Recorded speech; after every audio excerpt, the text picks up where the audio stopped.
បីជាសារព័ត៌មានអន្តរជាតិនិងលោកដូណាល់ត្រាំបានប្រកាសពីការបាត់បង់ជីវិតរបស់មេដឹកនាំកម្ពុជាលោកអាយ៉ាតូឡាខាមេនីហើយក៏ដោយអ៊ីរ៉ង់នៅមិនព្រមចាញ់ទេ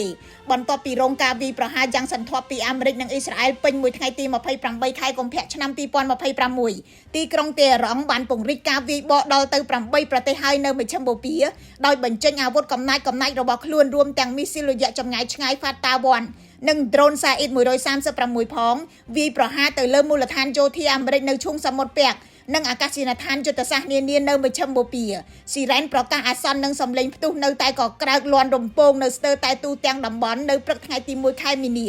យោងតាមរបាយការណ៍ Defense Security Asia អ៊ីរ៉ង់បានបន្តសងសឹកដោយវាយប្រហារបន្ថែមទៅលើហេដ្ឋារចនាសម្ព័ន្ធយោធាស្នូលរបស់អាមេរិកនៅតំបន់ឈូងសមុទ្ររួមមានមូលដ្ឋានទ័ពអាកាសអាល់អ៊ូដេតនៅប្រទេសកាតាមជ្ឈមណ្ឌលកងទ័ពជើងទឹកទី5នៅបារ៉ែនមូលដ្ឋានទ័ពអាកាសអាល់ដាហ្វ្រានៅអារ៉ាប់រួមនិងមូលដ្ឋានអាល់សាឡឹមនៅគុយវ៉េតប្រទេស4ផ្សេងទៀតក៏ត្រូវរងគ្រាប់មីស៊ីលនិងដ្រូនវាយប្រហាររបស់អ៊ីរ៉ង់ផងដែរដូចជាអ៊ីរ៉ាក់អារ៉ាប៊ីសាអូឌីតយ៉ូដានីនិងអ៊ីស្រាអែលអាញាធិបតេយ្យអ៊ីរ៉ង់បានពណ៌នាការបាញ់ប្រហារនេះថាជាការឆ្លើយតបយ៉ាងត្រឹមត្រូវចំពោះអ្វីដែលខ្លួនហៅថាជាការវាយប្រហាររបស់សត្រូវហើយព្រមានថាមូលដ្ឋានណាដែលជួយអាមេរិកនិងអ៊ីស្រាអែលអាចក្លាយទៅជាគោលដៅបន្ទាប់បើទោះបីជាអាមេរិកនិងអ៊ីស្រាអែលរួមជាមួយនឹងសម្ព័ន្ធមិត្តអាចស្ទាក់ចាប់មីស៊ីលមួយចំនួនរបស់អ៊ីរ៉ង់ក៏ដោយការដែលមីស៊ីលរបស់អ៊ីរ៉ង់ខ្លះទៀតនៅតែអាចឆ្លងកាត់ដែនអាកាសទៅដល់គោលដៅបានបង្កសំណួរអំពីភាពងាយរងគ្រោះរបស់ទ្រព្យសម្បត្តិយោធាអាមេរិកក្នុងតំបន់ឈូងសមុទ្រគិតត្រឹមព្រឹកថ្ងៃទី1ខែមីនាឆ្នាំ